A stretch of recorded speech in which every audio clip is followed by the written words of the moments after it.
Hey, are you even listening to me? We're discussing our daughter's career path for her senior year in high school. I said, but my husband was just looking at his phone. I'm talking about something important, I repeated. Shut up. If she wants to go to college, she has to pay for it herself. I don't have money for a stupid daughter who can't even take care of her own grandmother, he snapped back. What the hell does he mean? I glanced at his phone and saw something outrageous on the screen. My husband Dave and I have been married for 18 years. Our only daughter, Anna, is a sophomore in high school. I ate very well, she said. Good, but make sure to clean up after yourself, I replied. Okay. Hey, aren't exams coming up soon? I asked. Yeah, that's why I'm studying now. You should also start thinking about what path you want to take in the future. I know. It's that time of year when I get concerned about Anna's future career path. But I'm relieved that she's growing up well. The three of us were getting along and living a peaceful life together. But there was one thing that worried me a little.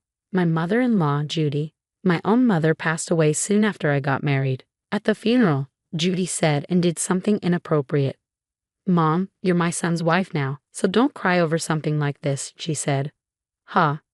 The reason she died so early was because of her bad behavior, Judy added insensitively, making fun of my mother while I was crying. What are you talking about? That's inappropriate. If you're going to talk like that, then get out. Dave was furious with Judy while I was too stunned to speak. Since then, I haven't had any contact with Dave's side of the family and haven't seen my parents-in-law. Judy's attitude was horrible. But I feel like my anger faded over time. It's not like we completely cut ties, and I wonder if it's okay for us to continue not interacting with them. They are Anna's grandparents after all. That's what I think about sometimes. Then, I received the news that my father-in-law had passed away. Since he was Dave's father, we attended the funeral. Judy was in tears, looking weaker and smaller. I guess she was grieving deeply over the loss of her loved one. A few days later, Dave was staying at his parents' house for the funeral and inheritance procedures. When he returned home, he proposed that we move in with Judy. My mother is the only one living in their house now, and she seems very depressed, Dave said. I see, I replied, picturing Judy crying alone. With my father-in-law gone, she must be feeling very lonely. I understood why Dave was worried. I was thinking that we could move in with her. Please, Dave said. Yeah, okay, I agreed in the end, and we moved into my parents-in-law's house. But once we started living together, things took a turn. I look forward to living with you, Judy, I said. You haven't done anything great as a wife until now, so you should work hard to make up for it, Judy retorted. Now make me some tea quickly. Can't you see I'm depressed here? You should be more considerate. How dare Judy take it out on me? I decided to move in with her because I thought she was lonely. But what is with her attitude? Dave and I both work, but he leaves all the house chores to me. Hey, is dinner ready yet? I just got home from work, Dave demanded. You're such a bad wife, ignoring what you need to do in the house when you're a wife. I'm really disappointed in you, Judy added. Why does she always complain about me so much? And now Judy began to blame Anna too. Hey, please go fold the laundry, Judy said. But I'm studying right now, Anna replied. What a charmless girl you are, just like your own mother. What? You can't even obey your elders? Girls are supposed to help around the house instead of studying. You're really annoying, Judy snapped at Anna. Anna, now in her adolescence, became rebellious towards Judy. Studying is useless. Doing the house chores is much more useful, Judy continued. You're freaking annoying, Anna retorted. My goodness, she's such a useless child, isn't she? Judy muttered. The relationship between Judy and Anna worsened, and I started regretting why we had moved in with her. I wondered why I had ever agreed to live with her. Meanwhile, Dave was gradually being brainwashed by Judy. I'm home, Dave said as he walked in. Welcome home, honey. Let me get your bag and jacket. You should sit and relax, Judy responded. Oh, thanks, Dave said. It's actually the wife's job to serve her own husband. I'd like to teach Clara all the things I do as a wife. But it's hard when she's not motivated and doesn't take me seriously, Judy complained. Really? Dave replied. When Judy lied and cried, Dave defended her and didn't listen to what Anna and I had to say. Clara and Anna are always harassing me. Please do something about it, sweetie, Judy pleaded. You're disgusting, harassing my own mother, Dave accused. I've never harassed her, I protested. She always crumples up my laundry and complains about everything I do. How dare you talk like that? You're not being a good wife at all. Grandmother's lying, and all you do is take her side, Dave shouted. Stop butting in, Judy interjected. It's all thanks to me that you can live your life like this. You do know that, right? Believing Judy's lies, Dave began to swear at me and our daughter. This became a frequent occurrence, and as Anna became a senior in high school, the situation didn't improve. On the day of a parent-teacher conference at Anna's school, I attended as always and told Dave about it. After dinner, we discussed it in the living room. Anna is thinking about going to college, I said. Yeah, I've narrowed it down to a few places with a department of my choice, Anna added. Her teacher said that if it's this college she wants to go to. Hey, are you even listening to me? I asked Dave, who was just looking at his phone, uninterested, just as he had been last year. I'm talking about something important, I said, frustrated by Dave's lack of attention. Shut up. If she wants to go to college, she has to pay for it herself. I don't have money for a stupid daughter who can't take care of her own grandmother, he retorted. I rolled my eyes at him. What on earth are you even saying? Anna, clearly upset, joined in. What do you mean by stupid?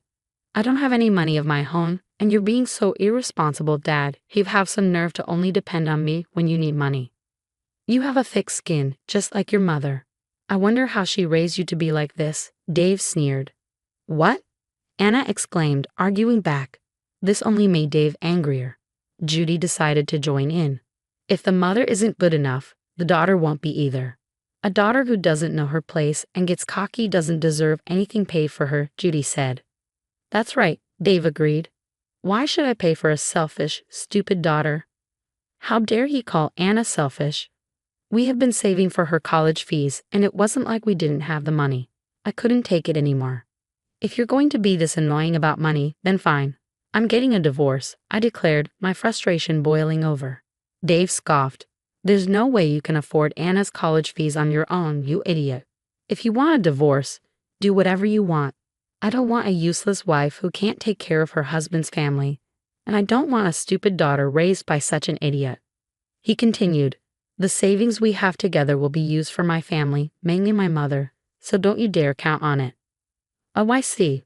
Well, I hope we live in a world where your arrogance is tolerated, I shot back, laughing at him without flinching. Don't worry about the money, Anna. Just follow me. Anna, puzzled by the sudden turn of events, remained silent. You're going to go cry to your father, aren't you? He must be so annoyed with you depending on him at your age. Well, I guess it can't be helped since he's the one who raised you to be his idiot daughter. Anna seemed to realize something when she heard that. Let's go now, Anna. Yeah, I'll follow you, Mom. So Anna and I left my parents-in-law's house and decided to stay at my parents' house for the time being. A few days later, I asked my lawyer to proceed with the divorce and sent a letter of certified notice to Dave. Shortly after, Dave showed up at my parents' house. What are you doing here? I asked. I'm sorry. I sincerely apologize. I don't want a divorce. Please come home, he begged. I answered the door, and he instantly apologized, hanging on to me with a desperate look on his face.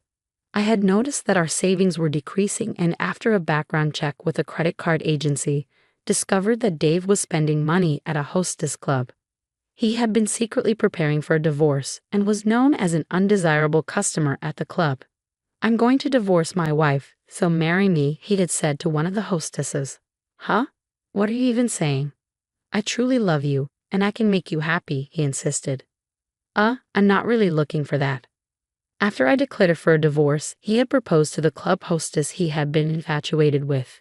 When she rejected him, he wasn't satisfied and was eventually banned from the club.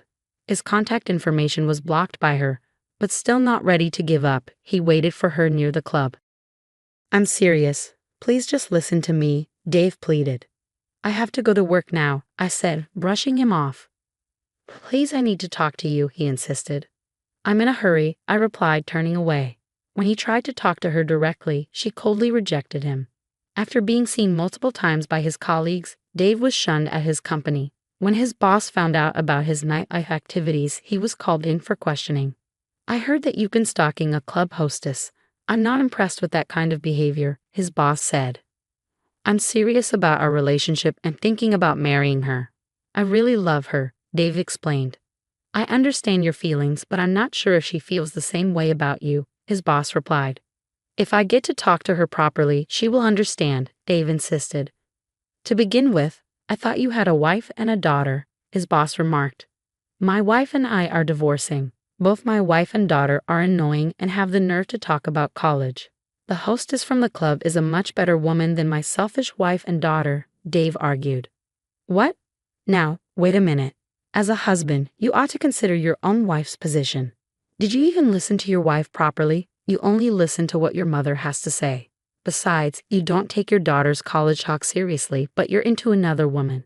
How dare you think that what you're doing is good enough as a father? You better cool your head, his boss said sternly. Yes, sir, Dave replied, shaken. Dave was demoted and given a pay cut.